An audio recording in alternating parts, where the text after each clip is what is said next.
السلام عليكم ورحمة الله وبركاته. أظن معظمنا تابع الشاب المصري اللي وقف فوق لوحة الإعلانات اللي موجودة في محافظة الإسكندرية، ومسك علم فلسطين وكان بيهتف في الحقيقة ضد النظام المصري، أو بيهتف ضد كل من يخذل القضية الفلسطينية بكل شجاعة وبكل جرأة. في الحقيقة هذا الموضوع ليه دلالات كبيرة جدا، والشاب ده كمان في عنصر مشترك بينه وبين الجندي الأمريكي اللي أحرق نفسه أمام السفارة في أمريكا، وهقول لكم بعد شوية إيه عامل المشترك ما بينهم. لكن نرجع للشاب المصري ده.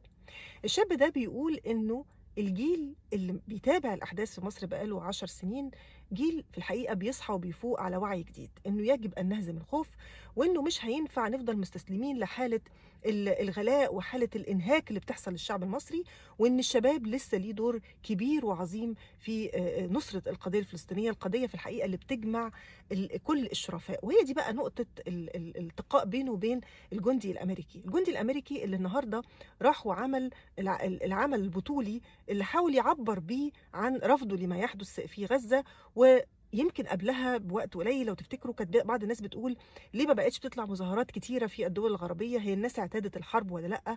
فشفتوا ازاي انه الاسبوع ده بالذات او الويك اند الاخير ده بالذات ازاي انطلقت مظاهرات في معظم دول العالم وفي امريكا برضو تحديدا، مما لفت الانتباه انه القضية ما بتموتش، وان هذه الاشخاص البطوليه الابطال العظام هم اللي بيحيوا القضيه من تاني. وبالتالي الشاب اللي في مصر اللي وقف يمسك علم فلسطين فوق اللوحه الاعلانيه، والشاب او الجندي الامريكي وغيره وغيره من اللي ان شاء الله هيكون ليهم وقفات بطوليه، هيكون لهم دور عظيم في احياء يعني روح الامه او روح الانسانيه اللي بترفض الظلم. وده هيكون ليه تبعات وليه اثاره بعد كده، خلينا نبقى نتابعها مع بعض.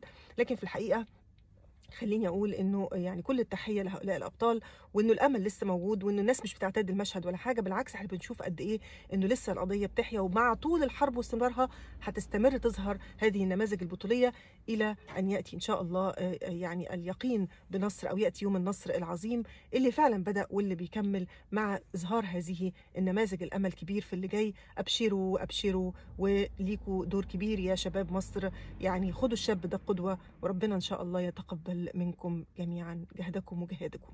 السلام عليكم.